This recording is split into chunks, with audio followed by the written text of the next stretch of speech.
Welcome back to another edition of Board Games Breakdown. Today we're going to take a look at the game Egizia, which literally means Egypt. Egizia is a 2 to 4 player game that plays in roughly about an hour to an hour and a half. So, with that, let's go ahead and open up the box and see what components comes with the game itself. So pulled out in full distance, we see all the components that come inside the box of Egizia. We're going to go ahead and zoom in now on each of these components, explain a little bit of their gameplay functions, and then we'll actually set up a 2-player game and walk you through a very basic gameplay overview. So, zooming in, first thing we see is the game box.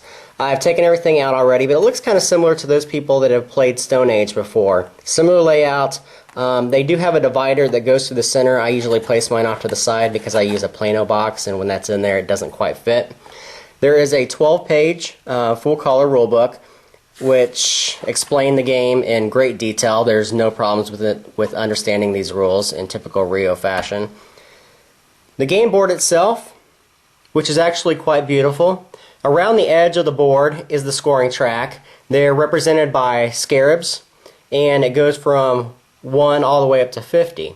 When a player gets by 50, they've also included these little scarab tokens which have a 50 value on one side and on the other side a 100 value. So you just give these to the players if they've looped the track once or twice.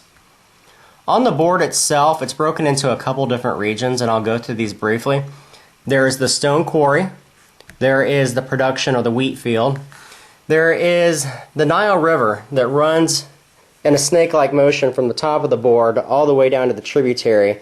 The way the game basically works is you're allowed to use ships each turn, placing them in one spot upriver, and then on your subsequent turns you have to place them one space further downriver. You can never go upriver.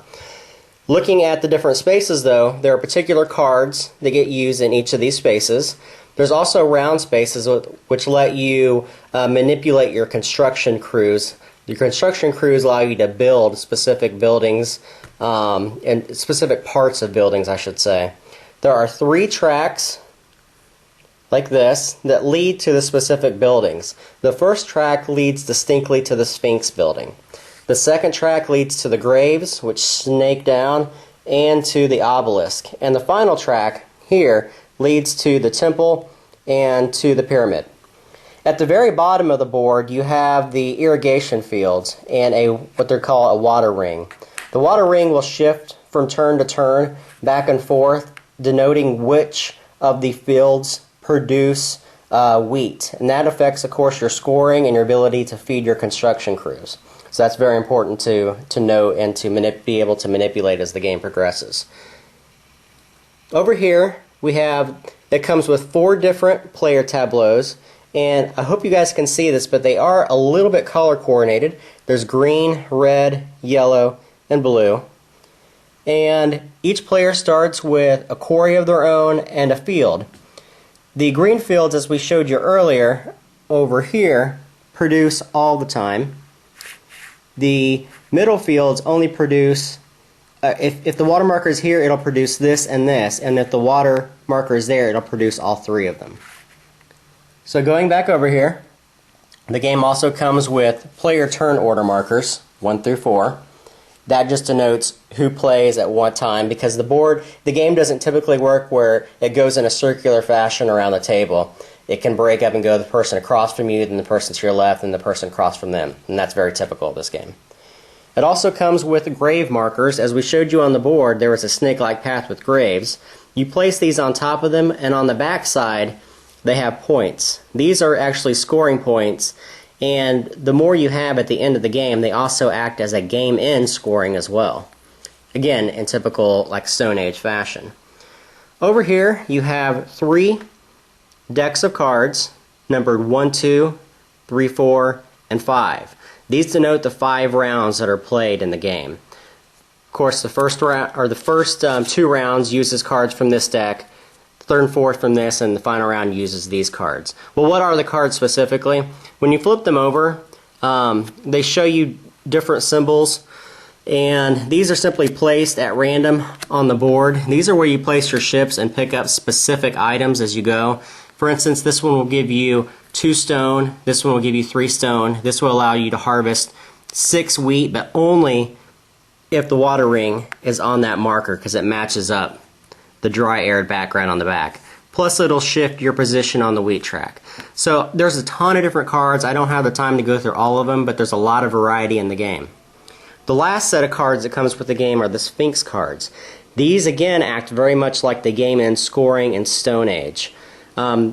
These are acquired when you go and build on the Sphinx area. And they also give you some stuff like, for instance, this one. If you have 5 of your stone in the obelisk at the end of the game, you get 9 points at the end. And there's a lot of different ones that affect all the different buildings in the game. And the last thing we're going to talk about in the components themselves are all the wooden pieces. And I've broken them into another one of my Plano cases that I use. We have the stone, and there's 24 for each player. There are 8 ships for each player, and then there's a set of 4 construction crews. I'm going to pull them out so everyone can see them. They are pictured differently as such. There's 3 regular construction crews and a joker. The joker is kind of a wild that can be used in addition to the other ones. So you can add the joker plus one of these, or joker plus one of these, and so forth. But you're only allowed to use 1 construction crew per building that you build. So that's exactly what comes inside the box. I hope everyone has a good idea of now what they'll be purchasing. So now let's actually stop the tape for a moment. Let's set up a 2-player game and show you just a basic walkthrough of how the game plays. Alright, so now we have the game set up for a 2-player game. Let's walk you through the setup and show you where the components lay out on the field. The first thing that we did was we gave everyone all 8 of their ships and all 24 of their production cubes or their stones. We put all of their construction crews on the 1 spot and then put their joker on the 2 spot. We have given each player their starting field and their starting stone markers, as well as the tile marker depicting what player order that they play in. For instance, this guy is 2 and the yellow player is 1. And again, we have placed all his markers on the 1 spot. I'm sorry, that should be on the 1 spot, and his marker on the 2 spot, and laid out all his tokens. We've also seeded the board for the first round. This is actually the first step, is when you lay out the Nile cards, but we've gone ahead and done it. As you see, each spot now is occupied by 1 single card, and they progress all the way down to the last space. We have put the irrigation ring, or the water ring, in the middle area. That's the starting location. We have placed all the Sphinx cards on the Sphinx part of the board, and we have laid out all the grave markers. At any time that a grave marker is taken off the playing field and acquired by a character, you reveal the next one. So there's always going to be 4 that are shown, and then the rest of them are going to be unshown. Also, we have taken 1 stone and placed it in the on the 0 marker for each player that's playing. We've put 1 stone at the very beginning of the track for the stone, and 1 at the very beginning of the track for the wheat. So now we are ready to go ahead and play the game. So the very first step of the game is laying out the Nile cards. The second step is placing your ships along the Nile River.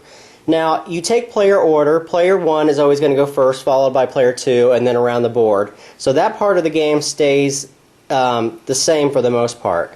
And simply, when you take one of your ships, you just place it on one of the locations that you want to place it on.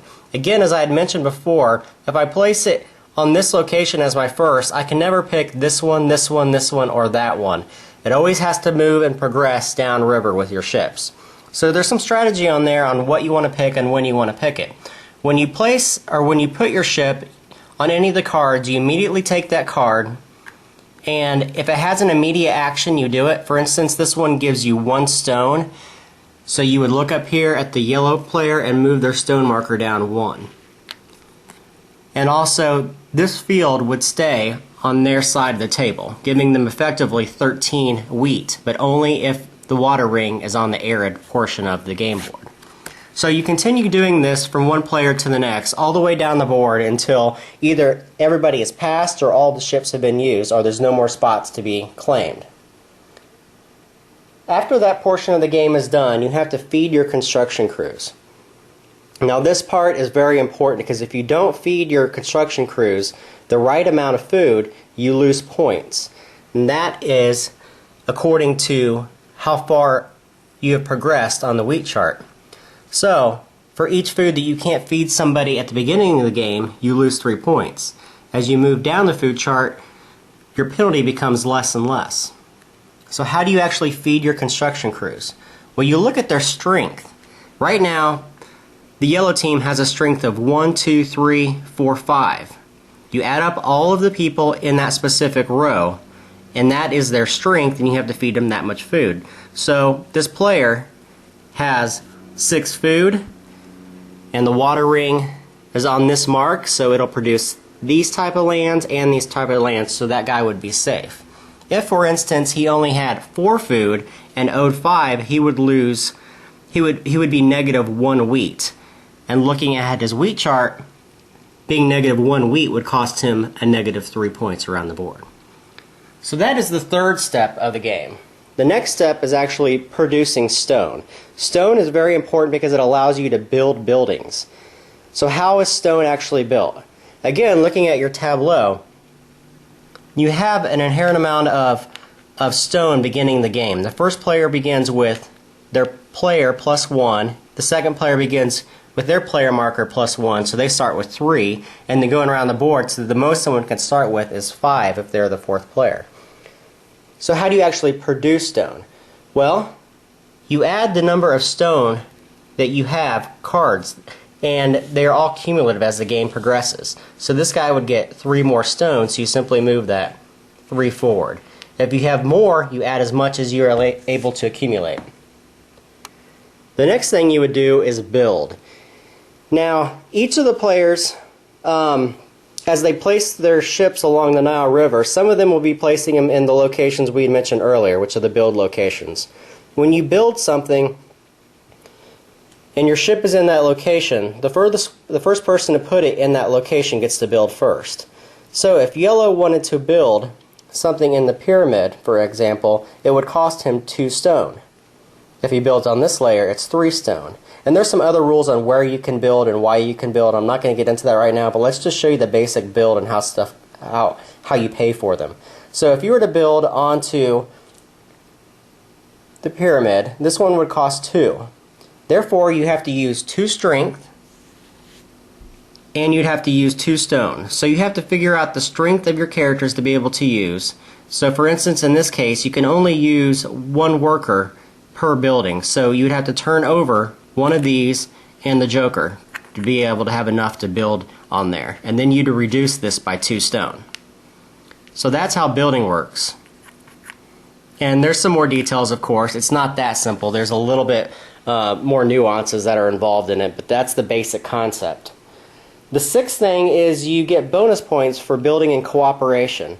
That means in cooperation with yourself. So if you have built in one location, you have not cooperated with another building site. If you build in 2 locations, you get bonus points, and if you build in all 3 locations, you get even more bonus points per turn. Those are accumulated or accounted for in the 6th phase. And then the final phase of our round is determining the player sequence for the next round. The player who has moved the least along the victory point track becomes the first player. So if these were to be moved forward as such, yellow would be the first player on the next turn. And then you just continue that cycle every turn, picking a new card from the 1 and 2 stack, and then in the 3rd and 4th round you pick from this stack to populate the Nile, and then the final one is this. At the end of the game, you add up your victory points around the board. You also get victory points for the number of grave markers you've accumulated. You get bonus points for 0 through 10 points, 11 through 20 points, and then 20 or more points. And then the last thing you get points for are the Sphinx cards, and we had mentioned those earlier. So that is Egizia in a whole. I'm sorry that I didn't explain the gameplay too much. It wasn't meant to actually go into the rules as much as I did, but I like the game. I think it's really, really good. It's kind of a light Euro game. I don't find it to be overly complex or hard to understand. There are a lot of good decisions to make, especially in a 4-player game. I've played a 2-player and it just doesn't have the same feel to me. But in a 4-player or even a 3-player game, it's a really solid, light Euro game in the same vein as Stone Age. So if you like Stone Age as much as I do, I would say go ahead and pick up this game. I played with a lot of people at Gen Con who really enjoyed it as well, so I think it's a keeper. Thanks again for watching.